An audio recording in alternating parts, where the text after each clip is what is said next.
Should you invest in ETFs? Well, ETFs has made stellar, not returns, but I would say stellar, ETF industry has made stellar growth in past decades. Why? Well, actually there is very good reason for that, because if you look at other alternatives, how people might invest in financial products, those who follow stock markets in general, you would see that both hedge funds and mutual funds actually fail to perform general market indices, and individual investors in most cases not underperform, but actually they lose money in general. So if you simply invest in ETFs, you might have a very good case that you would actually be making better returns than you were if you were invested either in hedge funds or mutual funds. And of course, many individuals and institutions have realized that and flocked into ETFs. Yes, and I cannot blame them actually, because in essence that's pretty good idea. If you want to build a stable portfolio, chances are the best option for you is to simply invest in index funds and let compounding interest do magic. And ETFs are the best tools for that if you have opportunity to invest in them, because they have almost negligible management fees and they practically require no work on paper. So I really have to, as I just said, I have really great difficulties to say that you shouldn't invest in them and this is the worst investment, because if I would be saying that, I would go against any kind of rational investment logic. But here's the thing. There are many ETFs and many opportunities how you could invest in ETFs. There are ETFs that follow stock market indices. This is the segment I just told you about, and I made some pretty good case that it could be made as the foundation of any long-term investment portfolio. That's one. And secondly, there is ETFs that follow fixed income products, that follows commodity baskets, and almost any kind of thing that you can imagine. To illustrate my point, you could just go to any major broker, if you have brokerage accounts there, and just see how many ETFs you could invest there. And then picture gets slightly more complicated, because in fact you could be probably overwhelmed with the list of opportunities what you have in regards of ETFs. There are just so many of them of what you could choose, or how would you choose them and how you buy them. And that actually is the key here, because, well, to say that I want to have ETFs which outperform market, that's very good, but the thing here is more in the fact on how you invest in these ETFs, not ETFs themselves, because in long term your investing approach will be the fact what that makes you money, not some specific asset itself. But that's a slightly different topic. Now I would want to step back and be focused on ETFs rather than go broadly and say what's the best investing plan or investing approach. So here's the thing. First and foremost, yes, there are good chances that majority of mutual funds and hedge funds that follow stock market will underperform ETFs. Plus, ETFs has lower cost of management, because that's passive investing product. So if you have opportunity to invest, and if you want to invest with rather predictable returns, then you have to invest in indices, specifically in ETFs that follow these indices. That would be pretty good staple for your investment, as I have said several times in this video.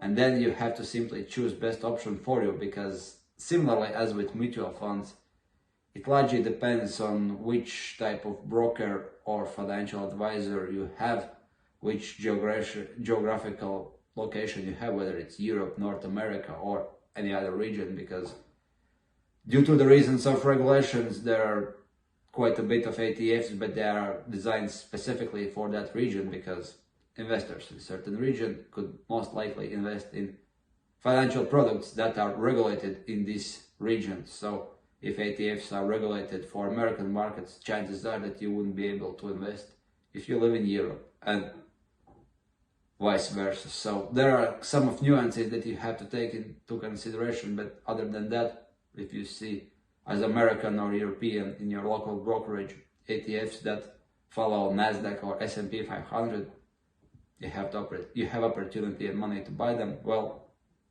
consider that and build it as a base of your portfolio.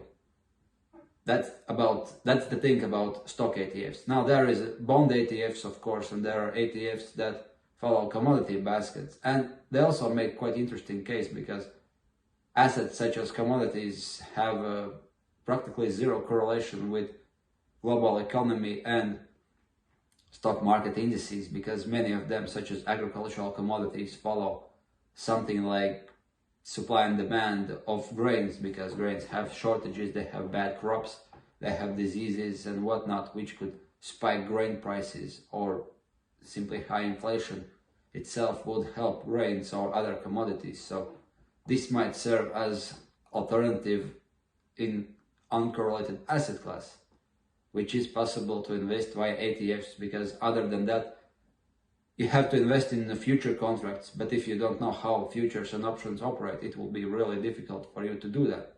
But ETFs provides alternative. You just simply buy oil ETFs, gold ETFs, commodity basket ETFs, like soft commodity like cotton or sugar ETFs and similar things, and which is pretty nice, because although I wouldn't say that their returns are just as good as stocks, because purely historically speaking, these kind of assets are more better as a hedge for inflation or rainy day than for long-term asset growth. But still, they have some valid opportunities as counterbalances in your portfolio. And overall, with that said, I would say that yes, ETFs provide opportunities out of whom you could actually build valid portfolios simply out of them, and you have to just understand assets behind them and your investment approach. Now, of course, this is similar as with any other asset class or investment approach or whatever, but still, that's the thing. Don't invest in ETFs just because they are called ETFs and there is some hype over them. It would be wrong, because you have to understand what does the underlying asset does, how it performs, and what are its place in overall portfolio. And then opportunities are endless and possible returns are quite interesting, and you just have to be able to understand that and stick with your discipline. But of course, if you don't know much about that, if you need help, if you want to invest, you think this is the way for you to build your either pension fund or your fortune, if you already have some income, I could help you. Of course I can, because I have done it countless times with several wealthy individuals, and I know this trade because this is what I do. I know ETFs, I know financial products, and of course I know how to create long-term portfolio which actually makes money and which could build you fortune out of correct approach and compounded interest, because this is the key for long-term build. How do you structure your portfolio and how you can allow it to grow with compounded interest? That is key to fortune, not some magic returns for next 3 or 6 months. So if this does make sense for you, make sure you are subscribing me, following me, and watching my content. And if you want to make more partnerships with me, be sure you contact with me and let's see where does it go. So stay tuned. Bye till my next video.